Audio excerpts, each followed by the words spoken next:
Ice cream খেতে কার না ভালো লাগে? বাচ্চা থেকে বড়, ছোট বড় সবাই অনেক বেশি আইসক্রিম খেতে পছন্দ করেন। আর এখন যে গরম পড়েছে, এই গরমের কথা কি বলবো? এই গরমে তো শুধু মন চায় আইসক্রিম খাই, আইসক্রিম খাই। আমার তো মনে হয় আমি সারাদিন আইসক্রিম খাই। আজকের পর্বে আমি আপনাদের সাথে শেয়ার করছি হচ্ছে আইসক্রিম রেসিপি। ঘরে থেকে সামান্য কিছু উপকরণে কিন্তু আপনারা এই লোভনীয় আইসক্রিমটি বানিয়ে নিতে পারবেন। আর এটা খেতেও খুবই সুস্বাদু, স্বাস্থ্যসম্মতও বটে। চলুন কথা না বাড়িয়ে আজকের আইসক্রিম রেসিপিটা আপনাদের সাথে শেয়ার করা যাক। ফার্স্টে চুলায় কড়াই বসিয়ে দিলাম, তারপর আমি এখানে অ্যাড করে দিচ্ছি হচ্ছে 4 কাপ লিকুইড দুধ। আমি এখানে ফুল ক্রিম দুধটাই ব্যবহার করেছি। আপনারা চাইলে যে কোনো ব্র্যান্ডের যে কোনো গুঁড়ো দুধ গুলিও কিন্তু 4 কাপ ব্যবহার করতে পারবেন। এখন এই দুধটা আমি জাল করে নিচ্ছি।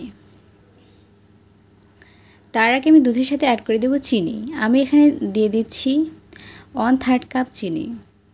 যেহেতু আমি এখানে 4 কাপ দুধ ব্যবহার করেছি, তার সাথে আমি 1/3 কাপ চিনি ব্যবহার করেছি। বেশি চিনি দেওয়ার কিন্তু কোনো প্রয়োজন নেই।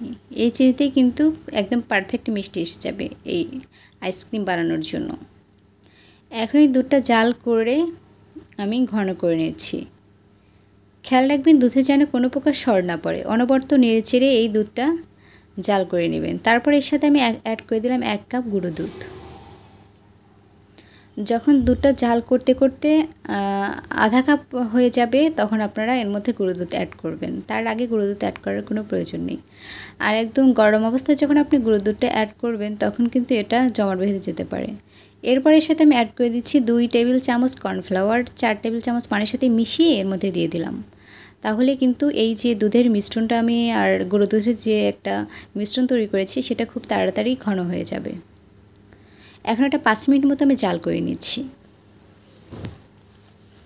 5 মিনিট মতো জাল করে নিলেই কিন্তু একদম আইসক্রিম বানানোর জন্য পারফেক্ট দুধের মিশ্রণটা তৈরি হয়ে যাবে। আর এই যে আমি কর্নফ্লাওয়ার ব্যবহার করেছি না, এটার কারণে কিন্তু এটা বাবল ক্রিয়েট হচ্ছে। এখানে ভয় পাবার কিছুই নেই। আইসক্রিম বানানোর জন্য কিন্তু এমন বাবল ক্রিয়েট হওয়াটা একদম মাস্ট বি, একদম পারফেক্টভাবে জরুরি।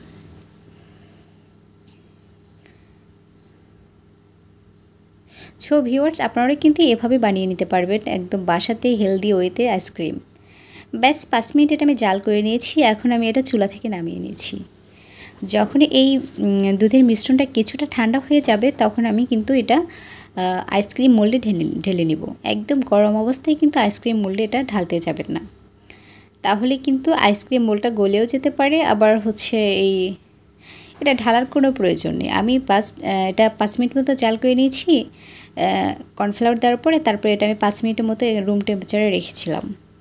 দেন 5 মিনিট পর আমি এখানে একটা আইসক্রিম মোল্ড নিয়েছিলাম, তার মধ্যে আমি এই দুধের মিশ্রণটা দিয়ে দিচ্ছি।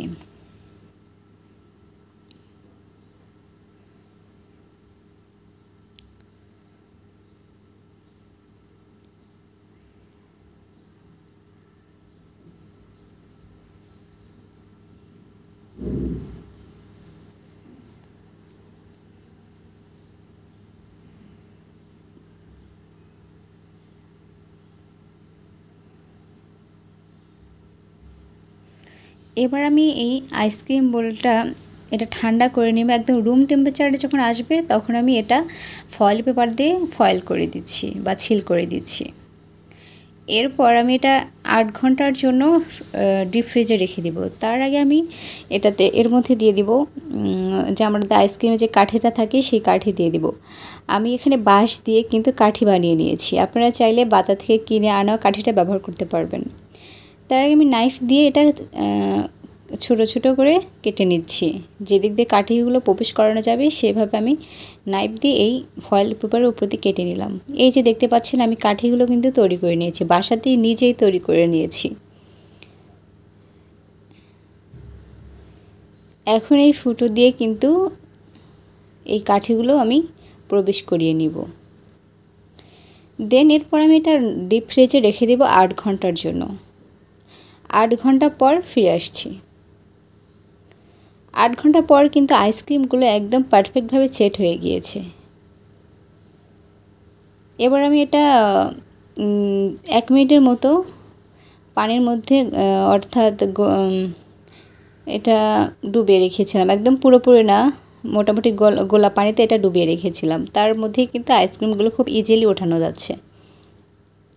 আর আইসক্রিমগুলো দেখতেও কিন্তু অনেক বেশি সুন্দর হয়েছিল আর খেতেও অনেক মজার। আমি আপনাদেরকে কীভাবে বোঝাবো যে এটা কতটা বেশি মজার হয়েছিল। আপনি একবার বাসায় ট্রাই করবেন, তারপরে অবশ্যই কমেন্টস করে জানাবেন আপনাদের কাছে কেমন লেগেছে।